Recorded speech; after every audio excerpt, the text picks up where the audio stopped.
because I don't want to forget what I have to say, but I'm so excited to be here at the Neve Festival and to be here amongst all of you in this amazing place and sharing all these beautiful stories. I was told that my audience was a little younger, but I think this will be fine. I have a presentation that's suitable for everyone. So if you have any questions, please feel free to interrupt. I am super open and flexible to that.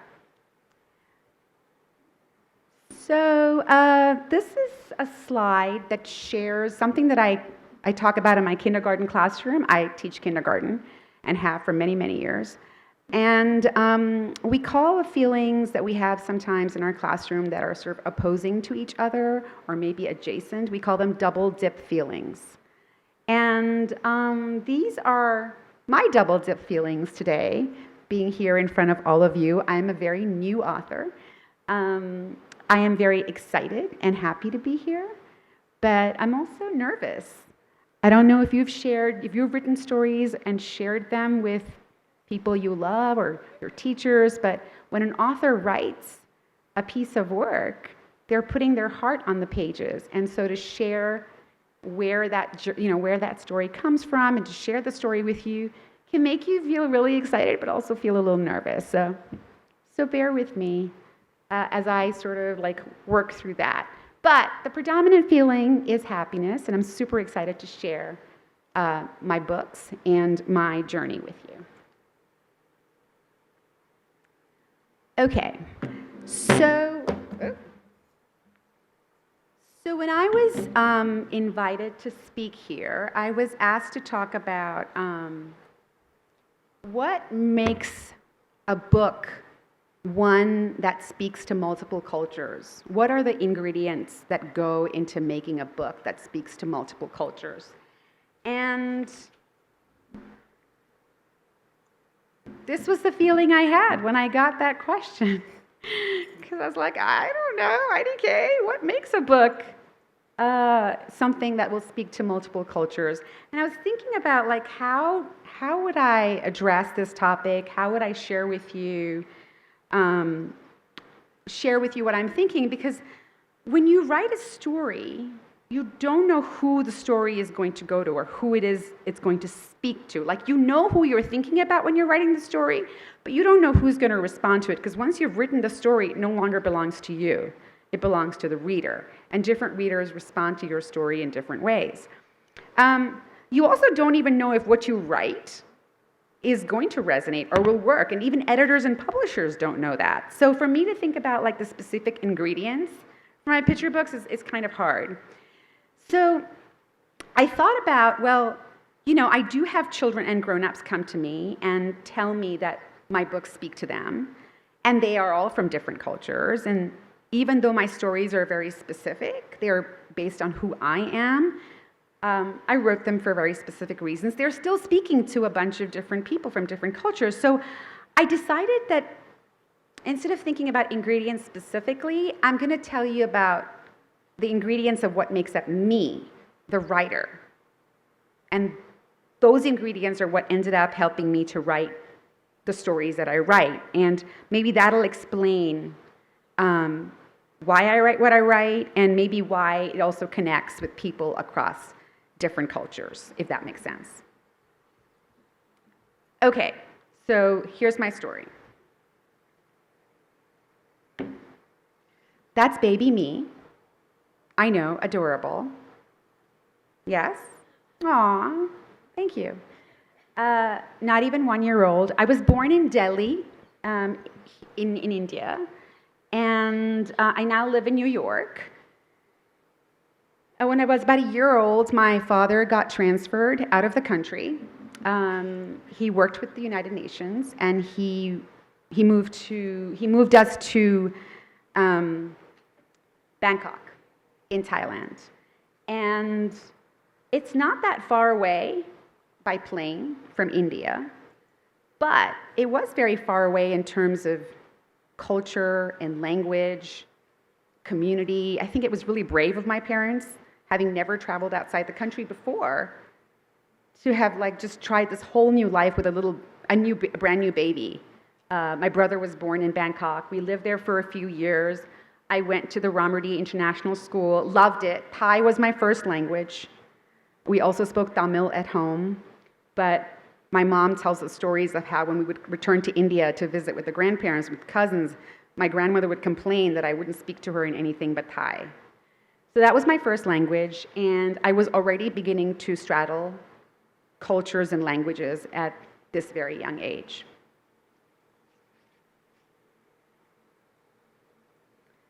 Then we moved, when I was in third grade, we moved to Jakarta in Indonesia.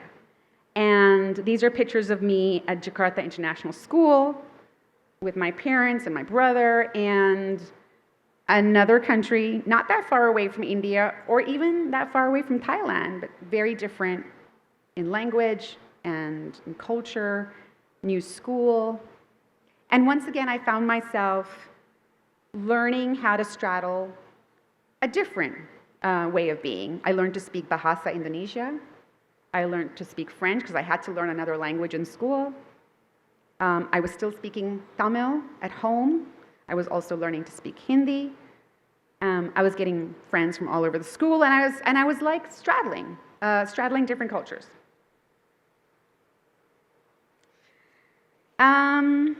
I graduated from high school, and I moved back to India.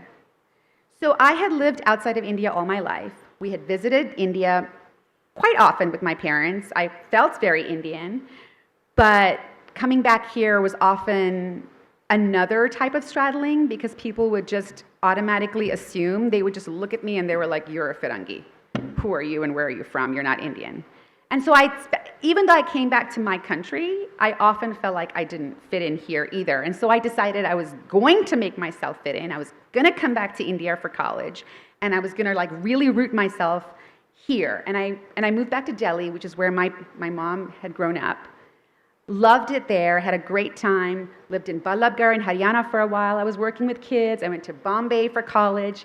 And during this time, my parents moved to Myanmar, Yangon. And so that became my second home. I would go back to Myanmar. I did not have to learn Burmese because I wasn't living there full time, but I would spend time there, and I would go back and forth between India and Myanmar. And was straddling cultures again. So here I am, this person with multiple cultures as being part of multiple cultures. I was what's known as a third culture kid. One culture inside our home, the culture of the school, and the culture of the community that you live in. And it was an enormous gift. I mean, who gets to learn to speak so many languages and be fluent in them and gets to live with people from all over the world, and they are your friends, and many of whom are still my friends now, and have a cuisine that basically becomes like your home food. So I grew up with emping and nasi goreng and dosa and mac and cheese. These were all parts of my home food. They were part of who I was. It was a really, really enormous gift in many, many ways, but for a kid who was also trying to figure out where she fit in, it was also a challenge. And I think it sort of helped form the kind of person I am and the kind of writer that I am. So, I don't know if you guys want to do this. But if you sort of stand up and just straddle, everyone stand up, and just straddle like this, all the way across, as far as you can go. And then do you feel tension right here? Because if you're not straddling far enough. Straddle and then just like stay there. And then try to shift your leg and straddle to like another part. You can, and then just stay there. And then do that again. The third, now doing another circle. Sorry. And you can feel like that is not a super comfortable thing to do. And that's kind of what I felt like on the inside all the time. So if you can imagine that you're sort of feeling uncomfortable in different places, like if you're feeling that stretch and that discomfort when you're standing physically, like that's kind of what straddling feels like on the inside when you're trying to figure out where you fit in, and sometimes you feel like you fit in here, and then you have to you have to like adjust yourself and you're thinking, oh, sometimes I think I fit here, but ultimately, sometimes you feel like you fit in nowhere. And that's what it feels like. So physically, it's uncomfortable the way you were doing it with your legs, but it's that feeling inside. And I didn't always realize that that's what I was feeling because it was just my reality. But as I grew older and continued to try to find a place for of community and try to figure out, like, okay, who are my people? I came to a realization that I didn't necessarily have to have one group of people who were my people. I had lots of different groups of people who were my people, and I had to learn to, like, I came to understand that that was a gift. But as a kid, it was hard. This is a spread from my first picture book, American Desi. It's one of my favorite spreads that Supriya Kelkar did, and it really does, I feel like, embody like who my children were as they were growing up, both Indian and American, in New York. Sorry, I can't read without my glasses. Okay. So I finished college and I moved to China. My parents had moved to China at that point, and they were like, you haven't lived with us for a while, come and stay with us in China. And I said, sure, I will if I can get a job, because by this point I was 21 and I wanted to work.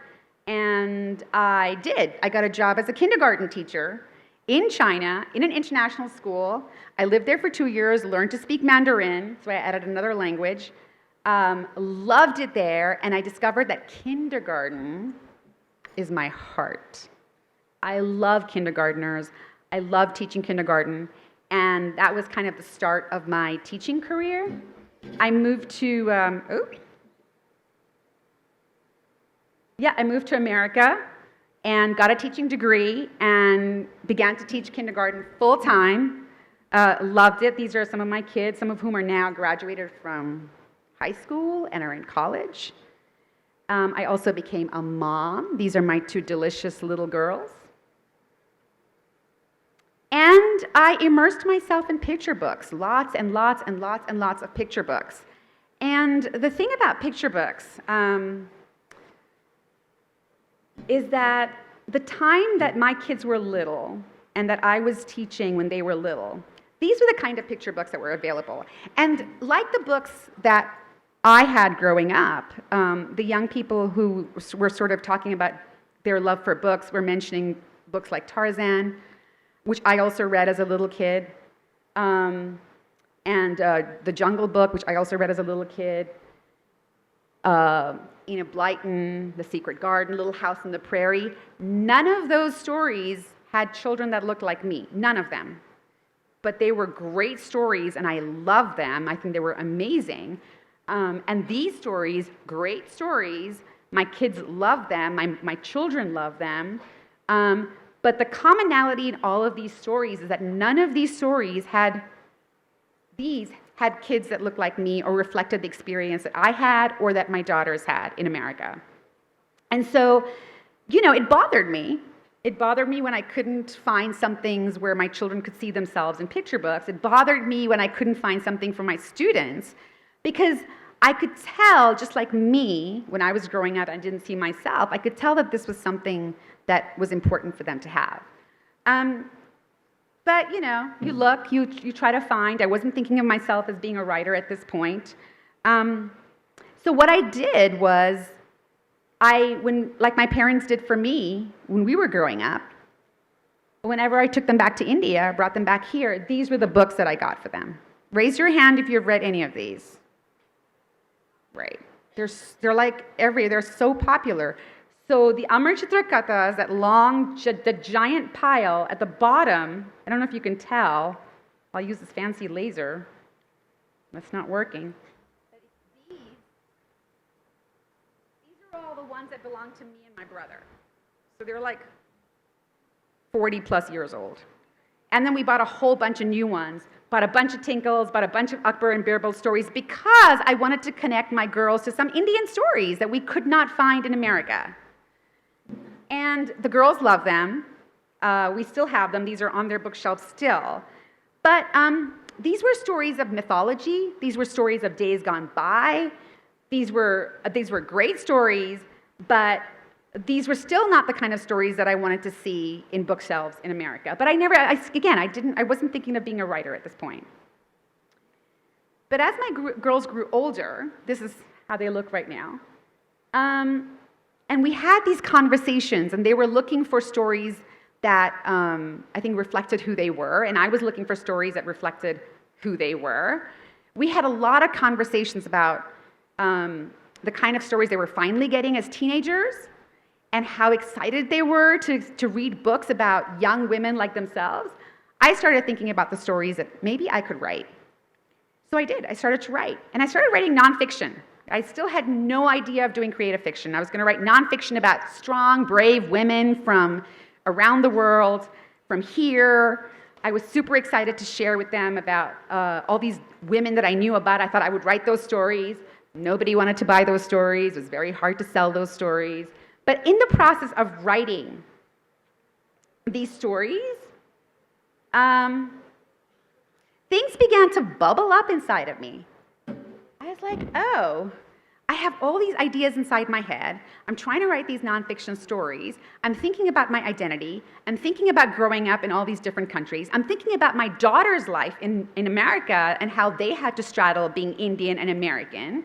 And I had to think about my students, many of whom were hyphenated Americans, and how they were straddling different experiences. And like all of these ideas began to bubble up in me. And one day I was just sitting at my table and I wrote this poem. And it was called American Desi. And it was a poem for me, a grown-up. And it was a poem for other Desi grown-ups. And it was a terrible poem. It was terrible. I will not share it with anyone because it's terrible. I think I actually tweeted about it. I don't know why. It was a moment of hubris. That's terrible. But that poem that I wrote for the adult me became the story. It became the story that I wrote for little Jyoti and little Vedika and Kirti. And it became the rhyming picture book told from the perspective of little Jyoti about how it felt to be straddling these identities and being that person.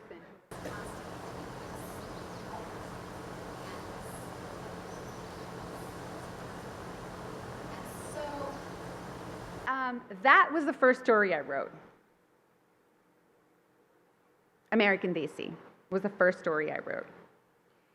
And it was interesting to me, and this is where I'm going to speak a little bit about why this book speaks to multiple cultures, because the ingredients that made up this picture book was all the ingredients that made up me. It was everything about me that I wanted to put into this picture book that made me the person that I am.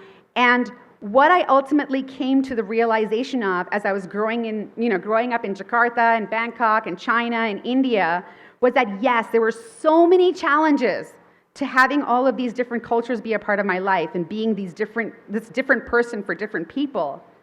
But it was also this amazing gift that I had, and that I needed to just embrace that. And I wanted young kids who were also having that straddling, being a part of their lives, to embrace it from the get-go, from when they were young, and not have to deal with all of those feelings that I had growing up. I wanted them to just be like, embrace it, enjoy it, this is who you are, don't worry about fitting in, just be you.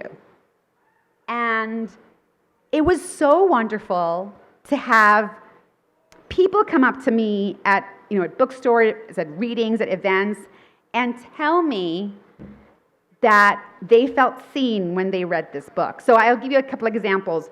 One was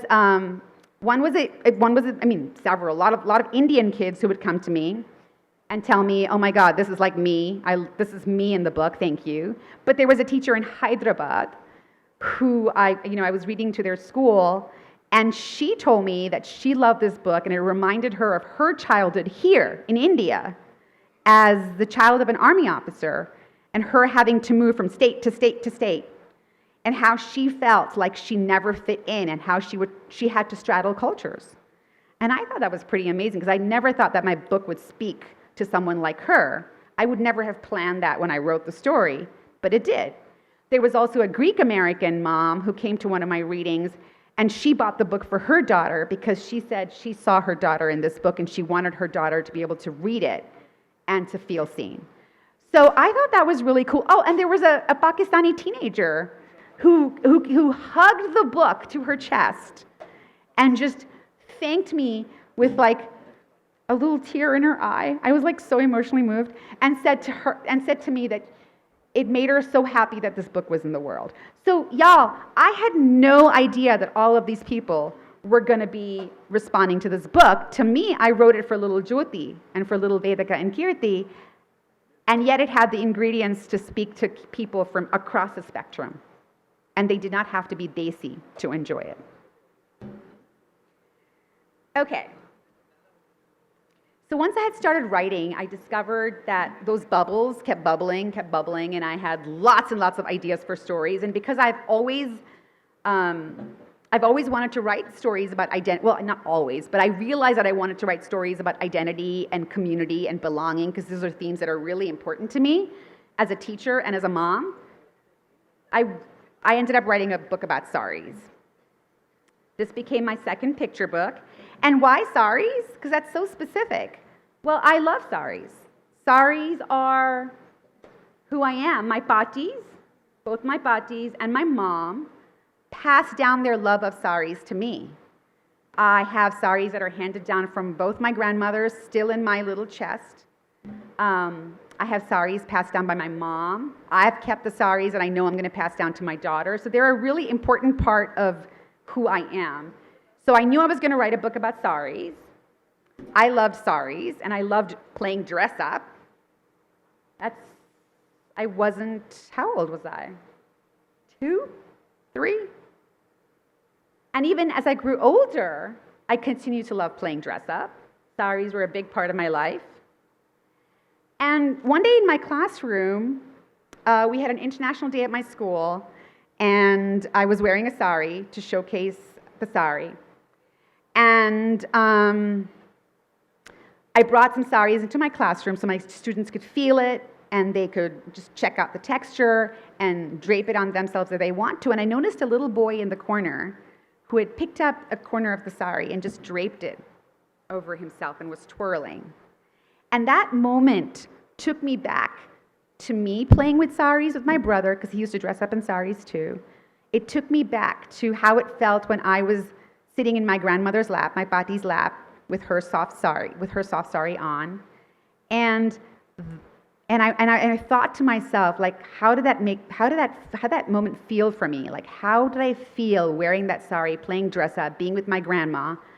And that's when the idea for my story was born. So this story is a very specific story. It's about a boy trying on his pati saris and loving to dress up in her saris. But it's also a story about feeling loved and feeling safe, and it's about the power of community. And I think all of those feelings are feelings that cut across cultures. Like, everyone has that moment. Every child has had that moment where they've had a really great time playing dress up with someone that they loved, whoever that was, a grown-up that they've enjoyed being with, a sense of community that's made them feel safe.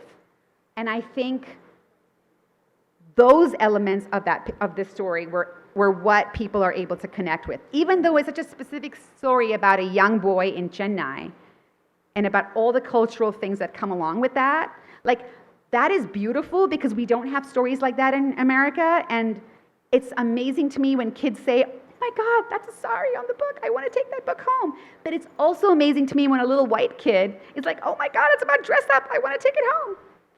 So I think that's what's so inspiring to me. Like, I write the stories that are important to me because there are things about me as a writer that I want to get out. But once I've written it, all of you are going to respond to the story in whatever way is meaningful to you. And maybe some of you will be like, it's not for me. And that's okay. And then somebody else will be like, "Oh my God, I need this book in my life forever." I hope. And that's wonderful too. I saw the hand up. I'm going to come to you. I will not forget. So, what I would say to you, if you are writers out there and you're thinking about, oh, what if I have a story that's too specific to my life and I don't know if other people are like really going to respond to it, don't worry about it. Don't worry about it. Write what is in your heart and what is important to you. And if you write that into your story, somewhere, if it speaks to your heart, it's going to speak to somebody else's heart too. And that's all you need to worry about. And that's it. And these are my other books that are coming out. Desert Queen is a picture book biography. Oh, thank you. Desert Queen is a picture book biography of Queen Harish, a dance performer in Rajasthan, drag performer that I met in Rajasthan. That's coming out October of later this month. Oh, this is October 24th. And then One Sweet Song comes out January. And it's about a community in song. You had a question? Yeah, such as for your children to read, because you notice that those kind of books are not available in America. So did you ever think that people of such diverse cultures, like how you said a Pakistani teenager or someone in Hyderabad, a teacher in Hyderabad, did you ever think that they would relate to your books so much like how you wanted them to? I did not. I did. So I'm a kindergarten teacher, so I've read a lot of picture books, and I've read stories from lots of different cultures, and I have loved them. So I knew that my readers, whoever they were, did not have to be an American desi or someone who wears saris or is Tamilian in order to be able to enjoy that. Wow, I'm speaking a new language. So I knew that I hoped, I shouldn't say I knew, that's very arrogant. I hoped that people of different cultures would respond to the story because I had responded to stories. Enid Blyton, who the heck knew? I did not know anything about England or the life in Mallory Towers or Sinclair's or whatever. Like none of those things, Little House on the Prairie and how to make pig chitlins. What was that? But I loved those stories because there was something about the way that the authors told the stories. There were like moments of like the emotion that was in those stories that really spoke to my heart. So I think that's kind of what I hoped for. Does that answer your question? That's a great question. Thank you. You're welcome. Do we have any other questions? I was so clear in my presentation. Yes. Not anymore. I did before. I still straddle. I'm still straddling. I still have those little tight feelings, But I can't choose anymore. It's like my American Desi, I'm embracing all of my colors because all of that makes me the really cool, special person that I am. And I'm just going to embrace that. Yeah. Does that mean that I don't feel left out sometimes in certain spaces? That still happens. But I accept it and know it. And I'm like, it's just a part of who I am. I deal with it. Thank you so much for having me, everyone.